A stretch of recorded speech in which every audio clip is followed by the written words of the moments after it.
बता दें, महाराष्ट्र में एकनाथ शिंदे और बीजेपी की गठबंधन की सरकार बनने के बाद से उद्धव ठाकरे गुट लगातार उन पर हमलावर है। शिंदे की बगावत के बाद से उद्धव ठाकरे के हाथ से पहले विधायक, फिर सत्ता और आखिर में शिवसेना पार्टी भी चली गई। तब से उद्धव ठाकरे गुट के नेता एकनाथ शिंदे और बीजेपी पर तरह तरह के आरोप लगा रहे हैं। अब इस कड़ी में संजय राउत का भी बड़ा बयान सामने आया है, जिसमें उन्होंने दावा किया है कि शिंदे फडणवीस सरकार अगले 15 से 20 दिन में गिर जाएगी। राउत ने एक बयान में कहा कि महाराष्ट्र में शिंदे फडणवीस सरकार का डेथ वारंट जारी हो चुका है, सिर्फ तारीखों का ऐलान होना बाकी है। मैंने पहले भी कहा था कि शिंदे सरकार गिर जाएगी, लेकिन सुप्रीम कोर्ट के फैसले में देरी के कारण इस सरकार की लाइफलाइन बढ़ गई। उन्होंने दावा किया कि यह सरकार अगले 15 से 20 दिनों में गिर जाएगी। जानकारी के लिए बता दें कि महाराष्ट्र में पिछले साल जून में एकनाथ शिंदे गुट ने बगावत कर दी थी। इसके बाद उद्धव सरकार गिर गई थी। शिंदे ने शिवसेना के बागी विधायकों के साथ बीजेपी के समर्थन में सरकार बनाई।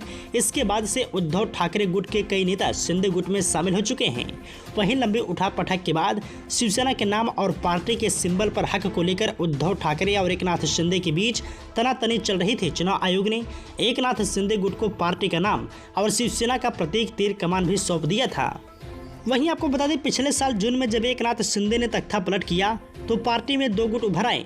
पार्टी उद्धव ठाकरे और एकनाथ शिंदे के समर्थकों के बीच बढ़ गई थी। शिंदे गुट के बगावत के बाद महाराष्ट्र में उद्धव ठाकरे को सीएम पद से इस्तीफा देना पड़ा था। बाद में एकनाथ शिंदे ने सीएम और देवेंद्र फडणवीस ने डिप्टी सीएम पद की शपथ ली थी। इसके बाद उद्धव गुट और एकनाथ शिंदे गुट असली शिवसेना की पहचान के लिए आमने सामने आ गए थे। जहां एकनाथ शिंदे गुट का कहना था कि हम बाला साहेब ठाकरे की विचारधारा को आगे बढ़ा रहे हैं, वहीं उद्धव गुट शिवसेना पर अपना दावा ठोक रहा था। महाराष्ट्र में सत्ता में बदलाव के बाद उद्धव गुट और एकनाथ शिंदे गुट असली शिवसेना की पहचान के लिए आमने सामने आ गए थे।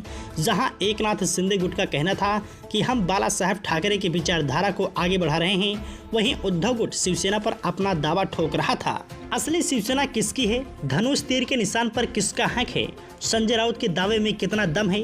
ये तो दीपावली के बाद ही पता चलेगा। फिलहाल इस पूरे मामले में आपकी क्या राय है, हमें कमेंट बॉक्स में जरूर बताएं।